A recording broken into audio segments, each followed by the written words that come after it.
The movie begins with a reddish view of the woods, where a woman without hair on her head runs away from something or someone. We see a strange energy appear there. Once a hand emerges from a gurney, the woman awakens from this nightmare. She now has hair, lying back down to collect herself. Her husband is sleeping beside her. The woman, Beth, exits a tent and walks inside the woods alone. Standing in an area with a great view, she looks at her shaking hands. She returns to her husband, Jay. They greet each other warmly. It seems like they have all this uninhabited land to themselves. Jay says a coastal trail should only take them half a day to complete, but Beth says those trails are always crowded. She thought they were sticking to the main trail. Thus, the couple puts their big backpacks on and starts going. We watch them traverse through the woods. Some difficulty presents itself to Beth while they are passing the rocks. The lady acquires an injury on her leg because she has a minor slip.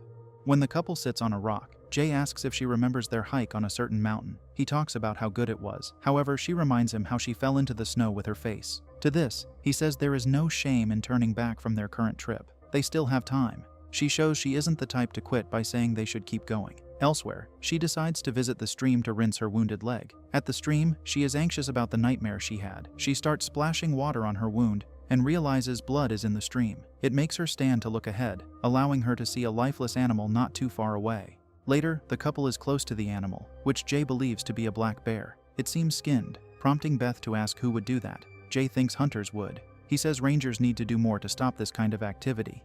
Beth looks at the bear with unease. As they walk back, he says he knows she doesn't like special treatment, yet he did something for her.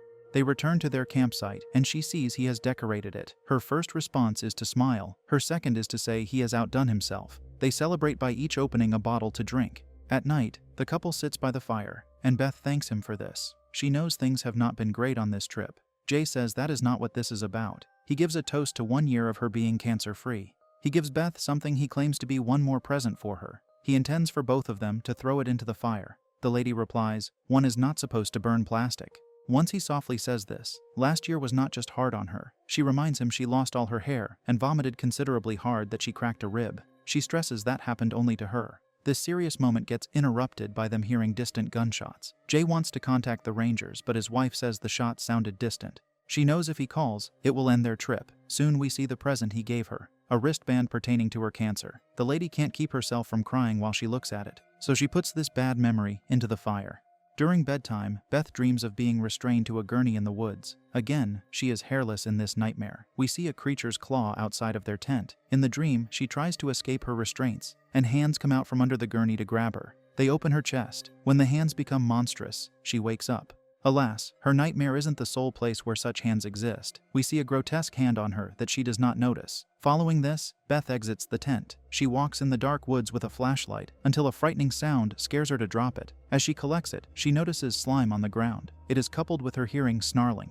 Beth turns around and is startled to see Jay. She didn't hear him leave the tent, to which he replies she was asleep at the time he left. But Beth says he was lying beside her. Returning to their tent, the couple sees it is ruined. The slime Beth found on the ground also covers the tent. Jay guesses it was done by a bear. Even his or her phone got ruined. Jay looks at a certain object, wondering what it is. At this moment, they hear screeching. It is their cue to start fleeing the area without them taking the majority of their belongings. Jay finds more of the slime on a rock. Not thinking too well, he touches this unknown, possibly hazardous substance. They witness a shadowy being fly onto a tree. The couple stares at this in confusion before they begin running away. As they do, Jay slams into a tree and falls. After he collects himself, he points to the North Star in the sky. It is the direction he says they should keep going in. During the daytime, Jay promises to his wife they will get out of these woods. She says if something happens to them, she needs to tell him something. However, he interrupts her by saying he sees a trail. Beth hears a branch snap, causing her to look in that direction. Like in her first nightmare, she sees an odd energy. It seems to make her eyes turn bright blue, and she gets weird images. Soon, misfortune strikes in the form of Jay stepping into a bear trap. Once she frees him from it, they hear the creature shrieking. Beth helps her husband walk with his severe injury, yet he falls, saying he's too dizzy to walk. She wants him to tell her what he always told her many times. Hence, he says quitting is not an option. Prior to going off on her own, she promises she will return for him. While she runs, she hears the scary shrieks from the creature. It doesn't take long for Beth to see the shadowy being flying around near her. She is terrified, not knowing what to do. All she can do is run. Eventually, she arrives at an abandoned structure. She finds a bizarre hole in the ground there with swirling, living darkness. She also finds the skin of humans. She can't handle such a disturbing sight, so she continues to run. When she hides behind a tree, she hears the creature. A man suddenly grabs her from behind with an excess of mud on his face. He holds her mouth, wanting her to be silent. Beth hears the heavy footsteps near them and sees more slime dripping. Later, we see Jay being carried by this stranger who decided to help them. He brings them to his underground hideout. Not surprisingly, the place is a mess. The first thing the helping man does in there is wash the mud off his face. Although Beth tries talking to him, he stays silent. He says his name is Quinn. Beth thanks him for saving them, but Jay asks what exactly Quinn saved them from. He calls it the million-dollar question. To that, Quinn stays silent. Beth tends to Jay's wound and he screams. She has to reset the bone to stop the bleeding. Jay screams again, prompting Quinn to hold his mouth. He warns them that Jay will bring the beast down with his loudness. Subsequently, he puts Jay's leg into proper position, and the injured man loses consciousness because of the pain. Quinn advises Beth to sew the wound, or Jay will bleed to his demise. The next scene has her sewing the wound. She tells Quinn they need to get out of there. Yet the experienced survivor says they will lose their lives before they travel half a mile. Beth says someone would have to know about the shadowy creature. This reminds her husband of the object he found at their ruined campsite, so he shows it to her. He asks Quinn if he has any guesses about what the creature is. The man calls it a Wendigo. According to stories, Jay says, a Wendigo possesses people who are lost in the woods. 1,000 people go missing in the American wilderness every year, and some of them don't come back. At this point, Beth is bothered to the degree of asking Quinn if he will help them escape. Jay's troubled coughing interrupts the chance of her getting an answer. She says he needs water. Therefore, Quinn gives her a water flask, and she notices he wears a locket with a photo of a girl on it. This makes her ask how long he has been out here.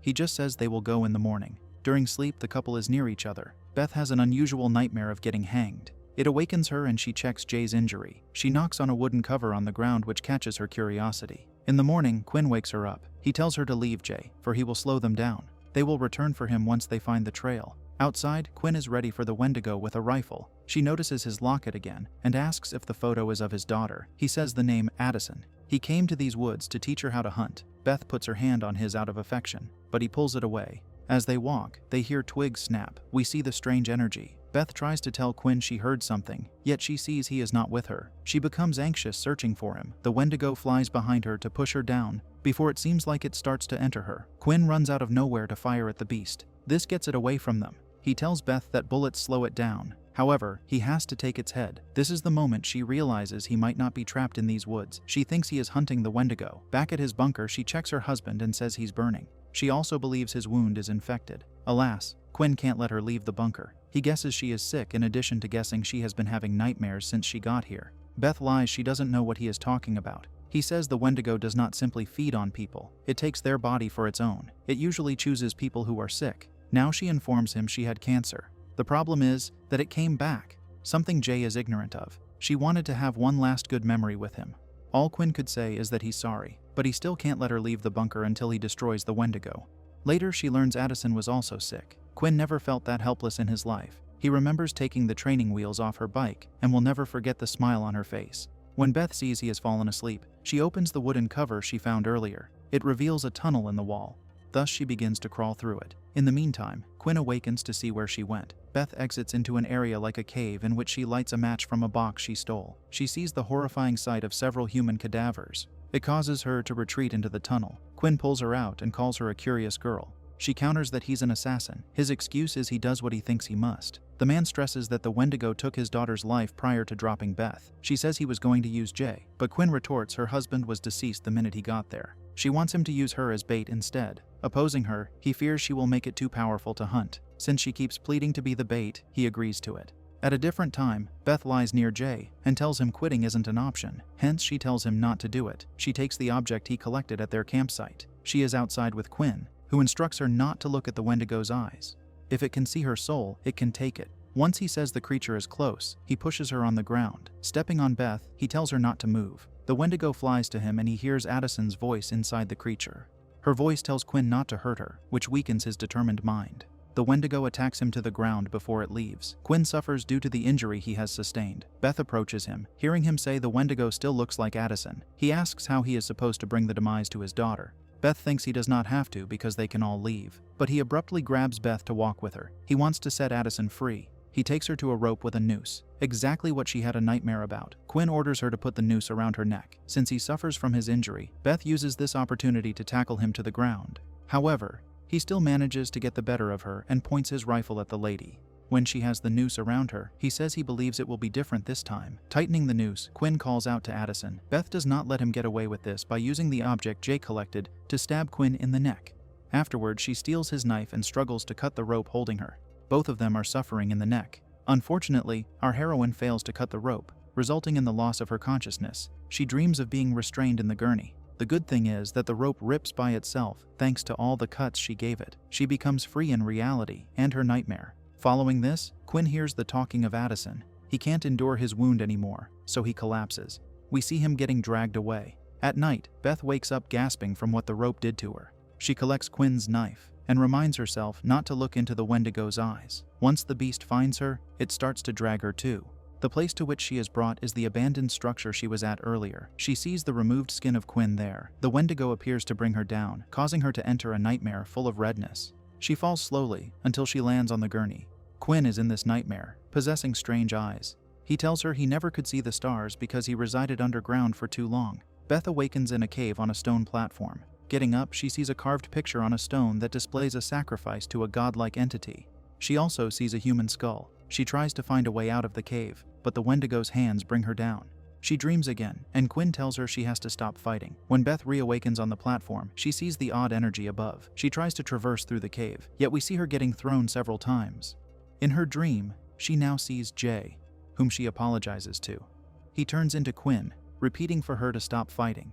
Due to how everything is unfolding, Beth voluntarily lies on the stone platform, realizing she can't escape. She tells the Wendigo it won, prompting the beast to draw near. It materializes from its energy state into a more physical creature. It attempts to put a thick yellow slime into her mouth, and she stabs the Wendigo. The beast responds by throwing her off the platform.